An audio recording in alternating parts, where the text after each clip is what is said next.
Hey guys, it's Lance. This is my coming out story video.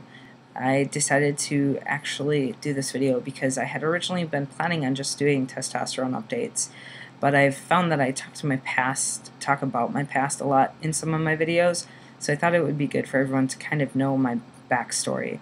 In my last video I did about stress, I talked about the fact that I didn't realize I was trans until pretty late in my life. A lot of people realize it really young, at like 5 years old or 10 years old, or right when they start puberty. I didn't have any clue. Not a single. I had never really heard of trans people. You heard of like the transsexuals in movies, and it was always this really bad stereotype. And they almost always are portrayed as male to female, and it's always stereotyped as sort of this bad thing and whatever. So media kind of puts a bad spin on it. So I didn't come to realize I was trans, or even that it was possible to be female to male, until I was in college. So my third year of college, when I was a junior, winter break is when I came out to my family. And that fall semester is when I came out to my friends. But I had sort of had to come out to myself and realize this several years prior to that. So when I was a freshman in college, my first year of college, I became aware of the fact that I was sort of trans on some scale, sort of other, sort of winter break. The last week of the semester or so, we decided to have a guys' poker night with me and a bunch of friends. We sort of got together and wore baggy jeans and pants and baggy sweatshirts and baseball caps and sat around their dorm room playing poker.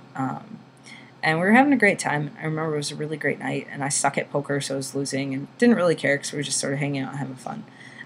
But we abandoned poker eventually and went down to the basement to play pool.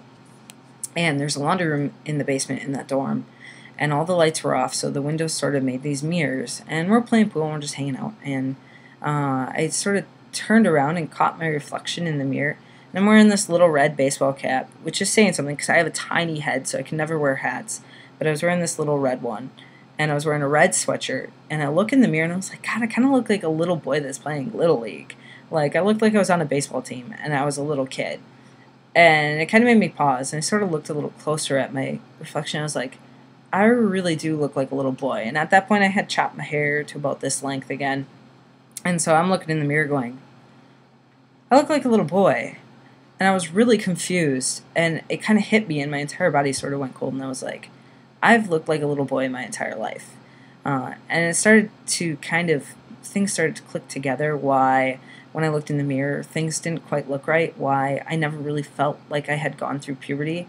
I felt like I had never matured. Like, I felt like I still looked like I was 13 or 14, which I really did, and I still do. I totally admit that I still look like I'm totally 14 because I've got this little round face and these big brown eyes that are just so cute. I can pull the cue card when I want to, and it's great. But the point is, I saw my reflection, and things started to click together. And I had this aha moment of, oh, so I spent all of winter break that year sort of researching and coming to realize a lot of things, and experimenting a little bit with clothing and just some really, really mild vanilla sort of stuff. And went back to school and thought, no, this can't possibly be true. I can't possibly be trans. Like, it's such a small percentage of the population. What would be the likelihood? And I've never realized anything like this my entire life. You think there would have been a sign before now? And just sort of denied the entire thing. The whole 5 stages of grief. Like, I was in complete denial for about a good 6 months. And then I found out that my sister was getting married. And then I found out I was going to be a bridesmaid. And so I was like, okay, all right, well, here we go. This will really test my personality out here. Let's see what happens. And so I spent the whole next year sort of getting ready for the wedding and growing my hair out. And some of my closer friends went abroad for a semester, and so I didn't have my close friends to distract me. And I was living in another dorm and sort of dwelling on all these things and trying to come to terms with everything and getting ready for the wedding and growing my hair out. And the longer my hair got, the more dissatisfied I got. The more I started looking in the mirror and seeing this long hair, I was like, I really don't see myself here. And I was really just starting to get depressed and having a lot of problems and just not really enjoying my life at all. And one of my friends at school sort of saw that, and one day kind of took me aside, and we went to Walgreens or something, and just said to me, what's going on? Like, I can tell that there's something bothering you. I can tell that you're stressed out about something. You can talk to me. Like, it doesn't matter what it is. You can talk to me, and that's fine. And so I was like, all right, well, you're right. There's something going on, but I don't really understand it, and I don't really know what to do about it. And so I finally sort of spilled the beans as to everything I was thinking, and it was like, I think I might be trans, and I was like, I don't know how to figure it out, and I don't want to make the wrong decision and, end up screwing my entire life up and being unhappy. And she's like, well, you have to know yourself. Like, this isn't something, She just basically helped me bounce ideas back and forth and was extremely supportive and never once really questioned anything. So that was extremely, extremely helpful. Um, and so I had a little support as far as that. And then I had another aha moment. About a year after my first one, I went to try on the bridesmaid's dress, and I had to get it fitted. And so I'm standing there in this dressing room wearing this gorgeous dress. Like, I will not deny, they were absolutely beautiful dresses, and the entire wedding was beautiful. And I cried at the wedding, and I'm totally free to admit that because I refuse to stick myself in a box and conform to stereotypes. Um, so I'm trying on this dress, and I look in the mirror, and my hair is about down to here, and it's just kind of flowing, and I kind of twirl, and I'm like, oh, well, that's kind of pretty. I was like, that girl is really pretty. I was like, I would approach that girl across the room probably. At that time, my mind was kind of a little different than it is now, and I was like, yeah, I totally would approach that person. And then I really looked in the mirror and realized I was looking at myself, and I was like, what? And had another sort of cold sweat and kind of freaked out. Not sort of that curious kind of what's going on sort of moment, but more of the, oh my God, I have to get out of here moment. And freaked out and had an absolute almost breakdown in the dressing room, which consisted of me having a blank face and going, all right, it looks fine. Can I get out of this now? My internal turmoil like that usually doesn't register here at all. So I left and started to think about that because I was still questioning whether I would even go forward with doing anything. And after that moment, I realized I had to go forward, that I had to change something because that was not who I was. So I continued to grow my hair out. I continued to talk to my friend Katie at school and tell her how I felt that moment and how I was pretty sure that, I was trans and that I had to do something about it now because I was so dissatisfied with what had happened.